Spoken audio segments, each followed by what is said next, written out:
Greetings and welcome to Let's Play My Channel logo. Yes, the never-ending game, according to Sir Samuel.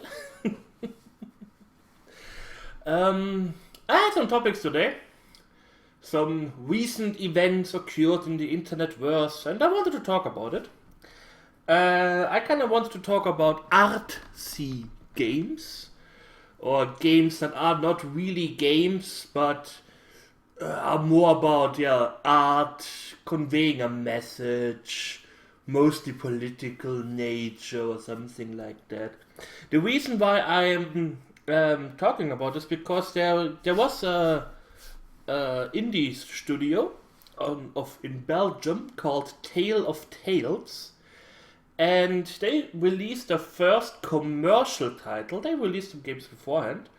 And it only sold like 4,000 copies and they filed for bankruptcy. You may ask us, who the fuck is Tale of Tales? And I was like, yeah, I know. I don't know either. Then I found a blog up from Adrian, I can't pronounce his last name. He's a developer on The Vanishing of Ethan Carter. And they apparently made such groundbreaking games like The Graveyard, the game, quotation mark, where you play as Granny and she walks down a path and then sits on a bench and I guess dies of old age. I don't know if there are multiple endings or something like that. I can't tell you.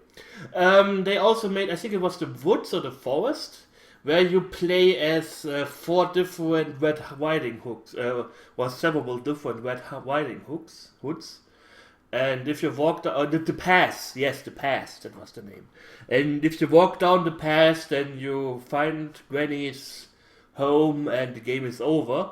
And if you stray off the path, then you find certain events. And yeah, games like that. I don't put games now all in quotation mark all the time, but you know what I'm talking about. And there was something in Belgium that allowed them to make these games. They got state funding, but this for some reason dried off. Perhaps they said, yeah, why are we paying you money? Why exactly? And they had to release their first commercial title. They had to sell this game, and yeah, it totally flopped.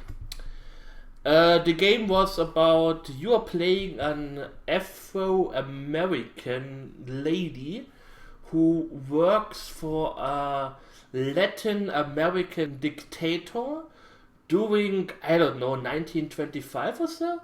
And you are cleaning his apartment.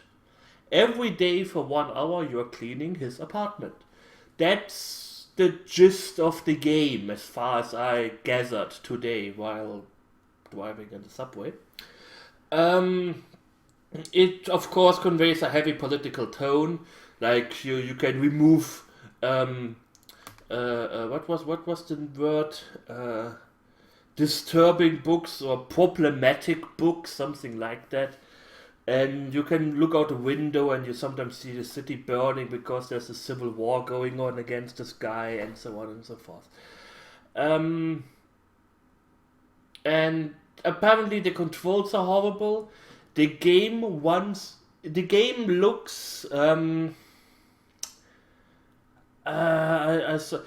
kind of looks like a little bit better than Star Fox. So there are barely any textures going on.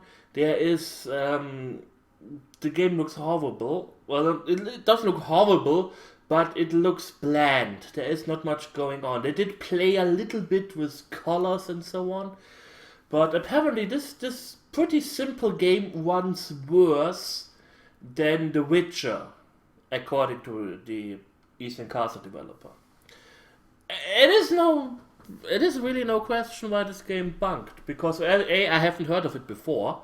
Apparently they went to people like Rock Paper Shotgun and Kotaku and they made they advertised the game. But then again, if some of the main news gaming journalist outlets that we have at the moment can't sell a shitty game for more than 5K, and that includes the game was backed on Kickstarter. That's even worse. The game was backed on Kickstarter, and of these 4,000 people, a lot of Kickstarter backers also got involved. So they even sold less on Steam and stuff like that. They wanted $20 for this game.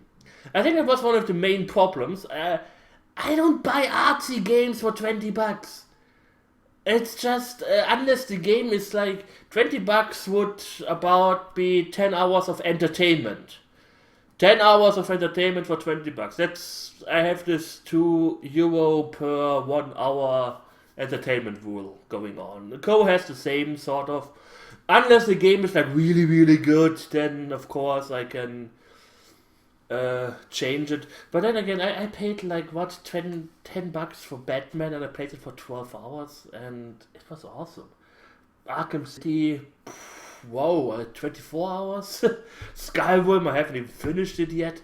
So, and yeah, I want to talk mostly about Artsy Games, and not this game in particular. The funny thing is, the developer totally went apeshit.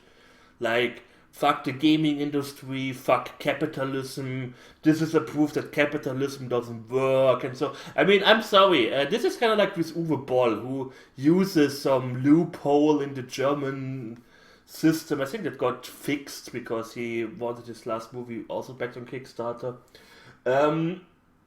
If you produce shit, why is anybody obliged to pay for you? I mean, this money has to come from somewhere. Somebody has to earn this money so you can sit on your fucking ass and produce shitty games.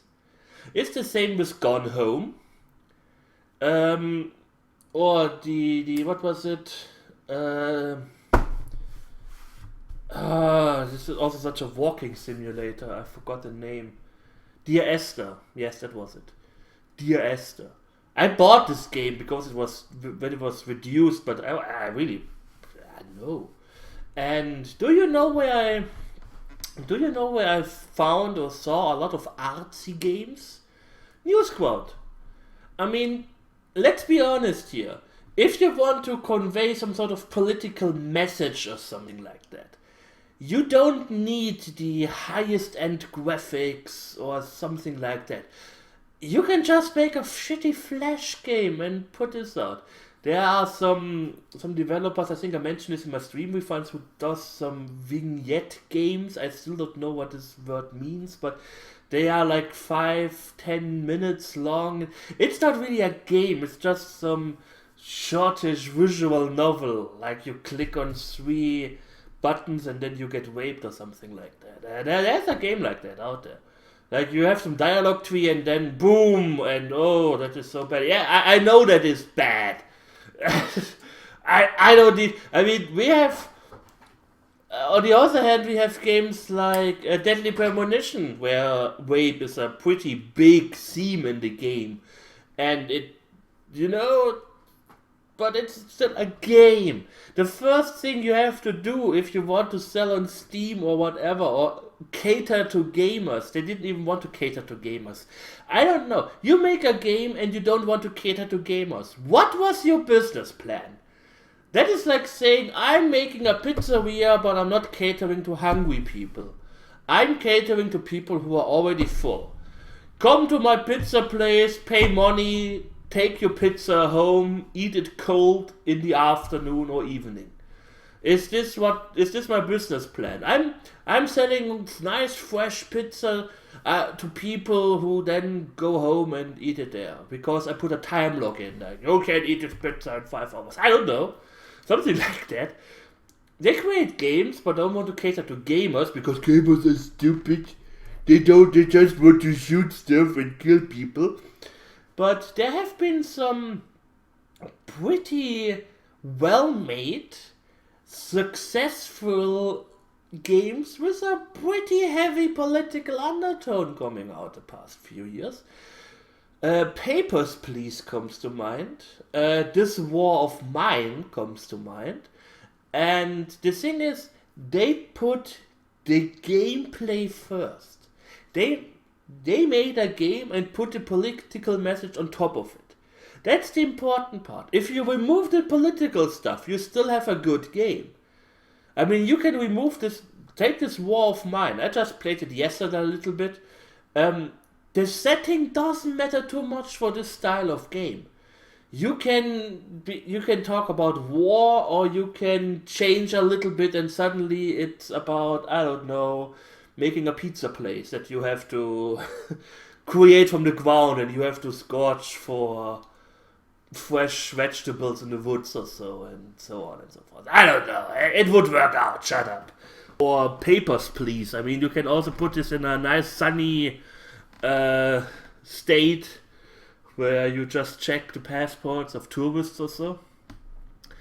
And the games worked out. And they worked out pretty well. They were pretty big hits. And I'm happy for them people. I don't mind a political message in games as long as the game is good. I mean, that's why I'm playing games, to play a game and not clean up a room. I mean, I don't even do this in real life, so why would I want to play a game about that? Just to have some sort of political message going on. I mean, they could have just made a fucking Flash game. It would have cost like one billionth of what they paid. And put up a Patreon account or something like that. I mean, I played some Flash games. There was a Flash game that simulated living in Africa. Like you have you're a farmer, you have a wife and a kid, and then you can put them like, oh yeah, you put the wife has to work somewhere or so, and the kid has to work, or even though it's still 3 years old, and fuck it. And then you can buy upgrades and something. It kind of showed a little bit the life of there. It was quite interesting. It was too easy. I mean, I just mastered this. I put in a school and a church for the whole village, and everyone was happy and preposterous, and there was prospering and so on. So it didn't bring out that message that it is kind of shitty there. So I highly doubt that I would survive there for 3 days or so. There was another game, as McDonald's game, where in order to meet the demands of the people, you had to mow down some native villages or jungle parts or so. You can put in cows, and you had to put the cows full of chemicals so they get fatter and so on and so forth. And you had to do this, otherwise you just couldn't meet the demands of the people.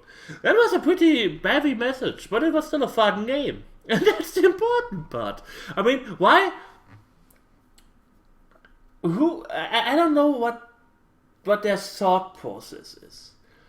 I mean, would you sit down and watch a 10-hour long boring movie that sometimes has some influence of a political message, and then it just hits you at the end like, oh yes, and they're suddenly bad?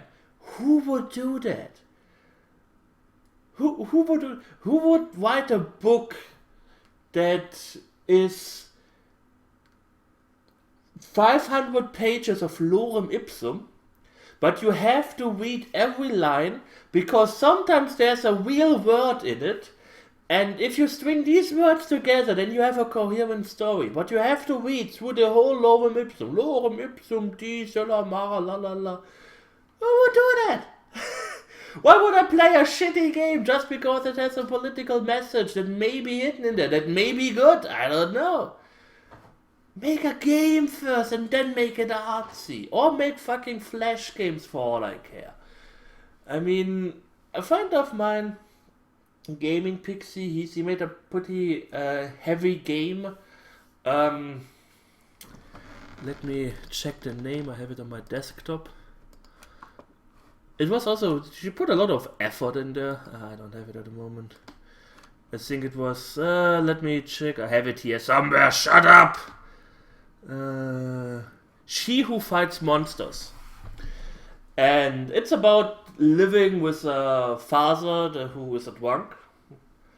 And she put a lot of effort in it. She did it in RPG Maker. I think she even used the free version. I don't know. She also made some Twine games. Now, I'm like, yeah, okay, Twine is, yeah, I'm not really a fan of Twine games. It's just clicking. But just use RPG Maker to make your fucking political game. It's free. Or the basic version. I mean, they had $40,000, euro, I don't know, to hire Leigh fucking Alexander. Mrs. Gamers Are Dead. The one who made the first article that exploded and, well, was the creation of Gamergate. They hired her PR agency. Yes, a journalist, blogger, who has a PR agency. Who may see a problem in there? I don't know. I kinda do. She hired her for €40,000 or dollar, I don't know, to make PR for her game. Well, that kind of fucked. You could have bought a lot of RPG makers for that money. Just put it on Steam. I mean, that's what I would do. If I finally have a few ideas for games, not artsy games. I kind of have some. I have a nice idea for a RPG. I have a nice idea for an adventure game. My lack of drawing skills kind of stopped me from doing the adventure game at least. I could do the RPG game perhaps. Also time constraint. But then again, that was their job. They got paid for this for years now. To do all of this. For nothing. For just existing, they got money. And just make an RPG Maker game. It's a lot cheaper. You don't have to put in the most bombastic graphics. It wasn't even good graphics. It's also the worst part. It wasn't even good. Or Adventure Game Studio. You could have done it in there. That's for free. I mean, and I don't understand these people. And then they get upset. They're pissed on everyone. They call the toxic gaming community and they hope that all the gamers die and stuff like that. I was like, okay, what the fuck is wrong with you? I can see why your game flopped. You kinda hate the gaming industry. That's your problem. Though the Ethan Carter developer said they were pretty influential.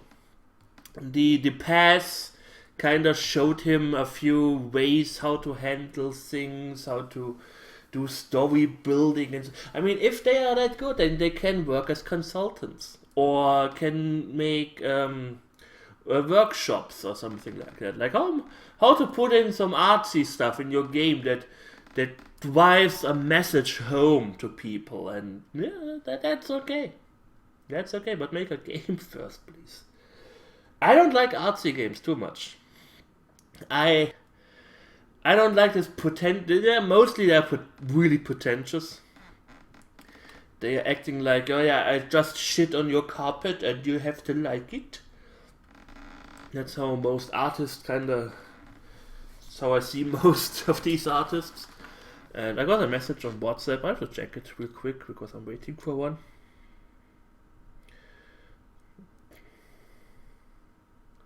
Okay.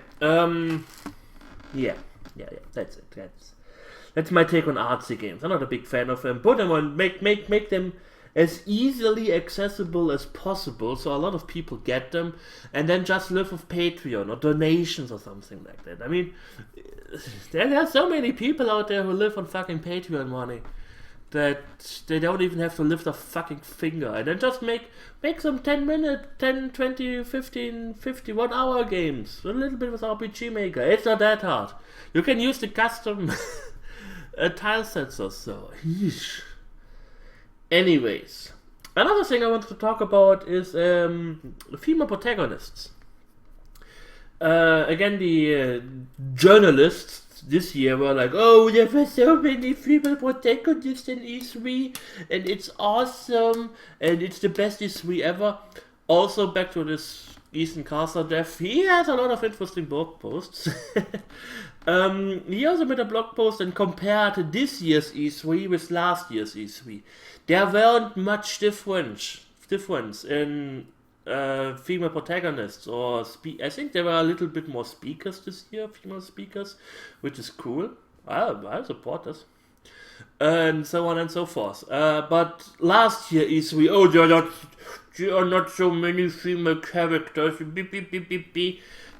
I have no problem with female characters. I don't care what the character of my game is. I never sat down and said, I am not going to play this game because you're playing a woman in there. You know me, most of the time I even make my main character female. It doesn't even have to do something with, if I look at an ass for etc. They look most likely better. They're more aesthetically, let's say it this way. Like in World of Warcraft, I just can't stand the male character models in there. They all look like some, I don't know, degenerate wrestlers or something like that. They look horrible, but the female characters all look nice. And if I have to look at a character, yes, it doesn't even have to be his ass, but I kind of have to like the character itself. I would never play something where I'm like, oh god, that looks so stupid. I couldn't play something like that. I can tell you. In EverQuest I played a male dark elf. He looked really cool. He was awesome. I really liked him. Anyways. So yeah, again the gaming journalist press they kind of like to write their own story, like how the gaming industry is at the moment. A lot of people were like, yeah, the many female characters were a middle finger of the AAA studios to Gamergate because Gamergate hates the women and so on and so forth. First of all, no, Gamergate doesn't hate women. Second of all, I'm fairly certain that a AAA developer didn't sit there since last August. Oh, we have to create a game with a female character now to give some gamers the middle finger, so to appease to people who will most likely not buy our game. I highly doubt that. Well, I highly doubt that they just decided, like, yeah, there were some news outlets stating, finally a female character in a female protagonist in a Fallout game. I was like, bitch, please, you can have a female character in all Fallouts. There's a gender switch in Fallout 1, 2, 3, Las Vegas. Even in Fallout Tactics you could hire female mercenaries. And that's the story they want to tell. They act like there's never been a female character in a video game ever. Unless it's a damsel in distress and you have to save her. Never ever was there a female character. Lara Croft, I don't know who that is. There's a fucking indie game I never played. I'm sorry, I only play 15-minute games that cost 20 euros. So, I hate these people. That's a bullshit. So yeah, I don't put as many female characters as you want. And the thing is, and that's the funny thing is, these let's say SJW types, they are never happy. They are never happy. You cannot please them. It is not possible. You can choose in a new Dishonored playing a male or female character, and Anita fucking Sarkeesian tweeted, "Oh, that was a good step in the right direction.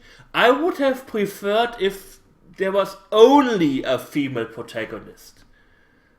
So you can choose now if you want to play a guy and a girl, and that's not good enough. It has to be girl only. Girl only. I don't know, they also never say when is enough. I mean, do we have to create now 50-50? Does every game developer has to talk like in a huge forum like, guys, I would like to make a game with a male protagonist. Can we trade, like you make a female, I make a male one, so we keep it the same? I don't know what they want. Do we have do we need a checklist or something like? Yeah, okay, we have, it's September and we had like 60 male protagonists and only 45 females, so push out some indie games so we can balance this out. I don't know what they want. And then they announced a reimagining, fuck the term, of Final Fantasy VII. And people all over all these SGV types are complaining or demand that Tifa has smaller boobs. Because apparently big-breasted women don't exist.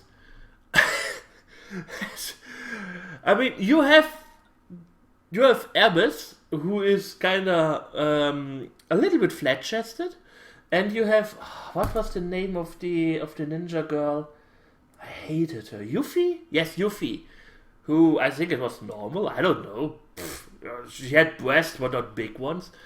And that's not enough. No, Tifa, she needs, we call it in German, Maisfists. That's, Maisfists, that's it.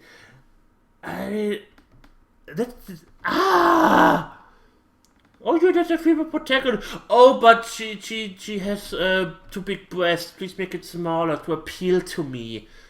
I will never buy your game, but you have to do it. FIFA, another Anita Sarkeesian thing. FIFA announced that you can now choose female teams. But you can't let female and male teams compete, like in real life. Men don't play against women either. And she was complaining, oh, why didn't you do that? I haven't played a FIFA game like in ever. But I do remember that there were stats involved in quite a lot of SNES soccer games. My brother had a SNES and he bought all the fucking soccer games and sports games and stuff like that. Then they would most likely complain, oh, why do the men have usually better stats like in strength and stamina than the women? That is misogynistic. You are a bigot. Me. I can tell you, if a male and a female team play against each other in soccer, it won't be pretty. It will not be pretty for the female team. I mean, biological differences, they exist. Holy fucking shit, I hate these people. I said this already, but so yes, if you put in a female character, it's not enough. It's either, oh, you can still play as a male, that's bad. Oh, she doesn't look the way I want her to look. I can tell you, in the 23 years that I'm on this planet, I never saw a game where you like a obese, red-haired fuck that software engineer as the main protagonist. I can associate quite well with all kinds of characters. I can immerse myself when I was playing God of War, or even when I was watching a God of War Let's Play. I really like Kratos. He is the total difference for me. He's an evil bastard. He has nothing to lose and he lives that. He kills people left and right like he doesn't care. Kind of the difference from Mr. Altruistic me. But I can still identify with this character when I'm playing him. I can feel like being Kratos.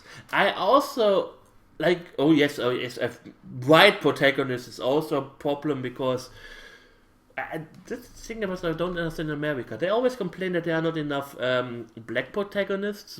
Why not Asian, Indian, or Native American, or Latino protagonists? They never complain about that. It's either only black. It has to be more black protagonists. Do these other, let's say, minority groups don't exist, or I don't know. I mean, you can argue that the Asian people kind of have their own gaming industry going on. I don't know. I had no problem playing the Walking Dead, where I was playing a male guy, and I'm looking forward to play The Walking Dead 2, where I'm playing a black girl. I mean, I played Sonic the Hedgehog. That's a blue fucking hedgehog. And people didn't scream, oh, I can't identify with this character. It's a fucking game. It's a fucking game. I don't have to sit here, I can only identify with white males. If there's another character, I can't. I'm playing a black person, but that's not good. No, I can't play this game. It ruins my immersion. I don't know. those are not gamers. Those people are just not gamers. They never really played a game, they will never play the game, but for some reason they decided, hey, let's fuck up the gaming industry.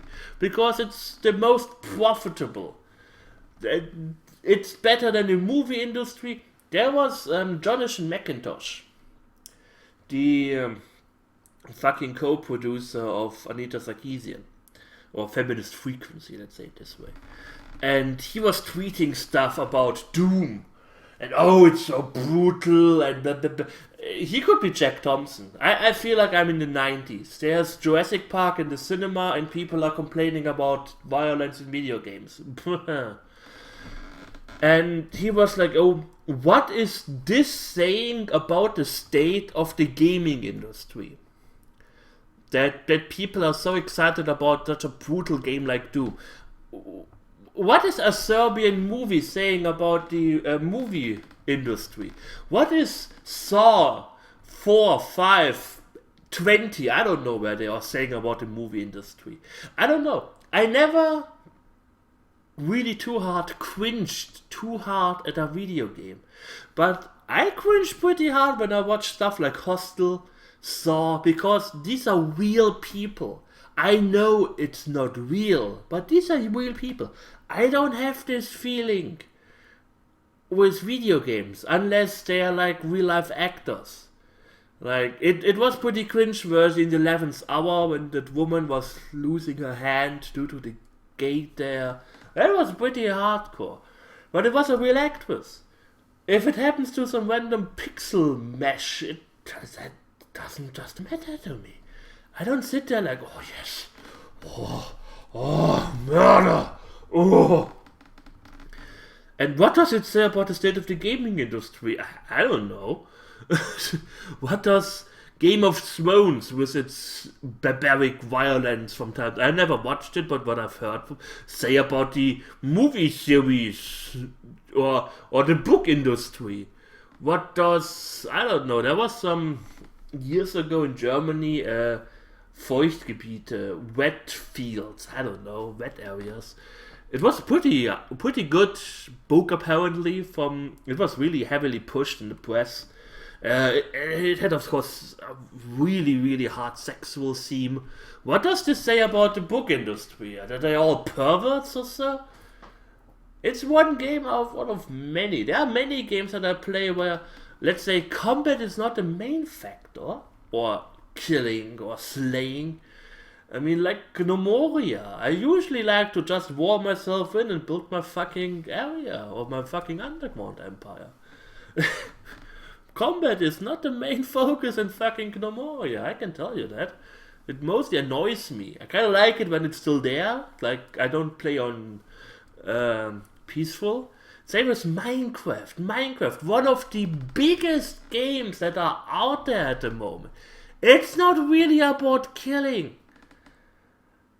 Sure, you kill a skeleton, but it's just part of the fight. It's a game. You usually need, like, something that hinders you in your endeavor. Otherwise, it's just Lego. Digital Lego. I don't understand these fucking people. I don't understand these fucking people. I never will. I never have. I never will be.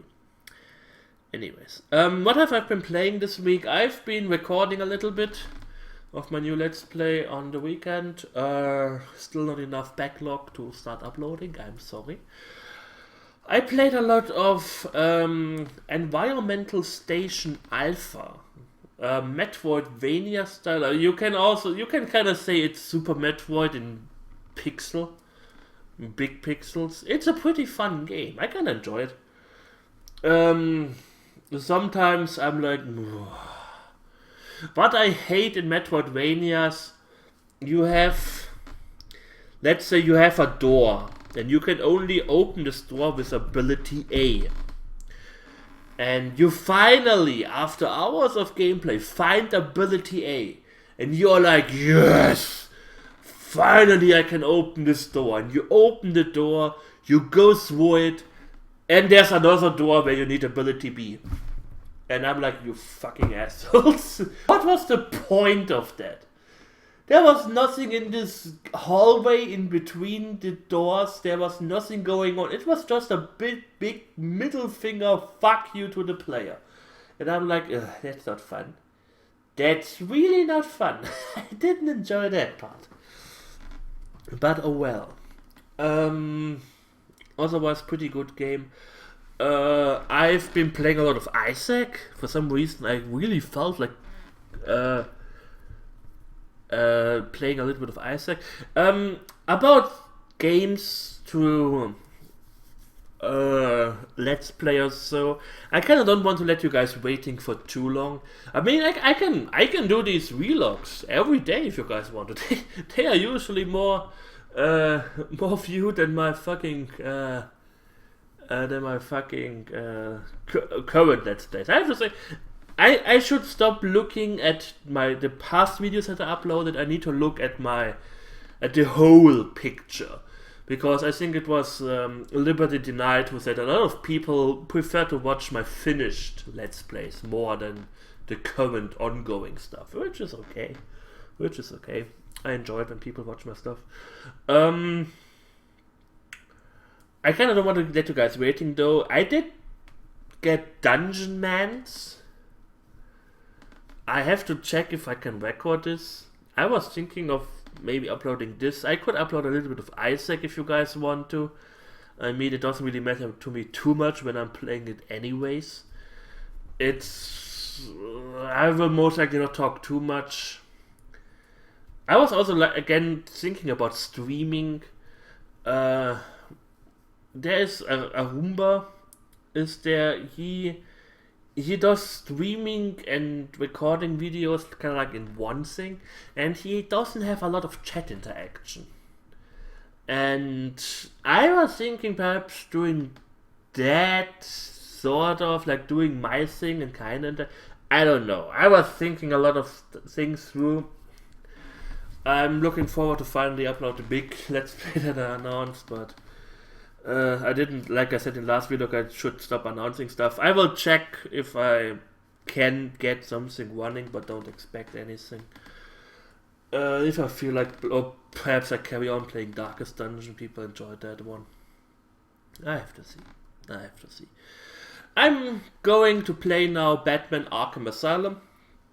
I did beat it once, but I kind of want to play it again. It's been 2 years or so since I last played it. And apparently the Batman, the Dark Knight Rises or whatever came out today, they're not really working too well on the PC. It's not really working. Oh well. Anyways, I thank you guys for watching.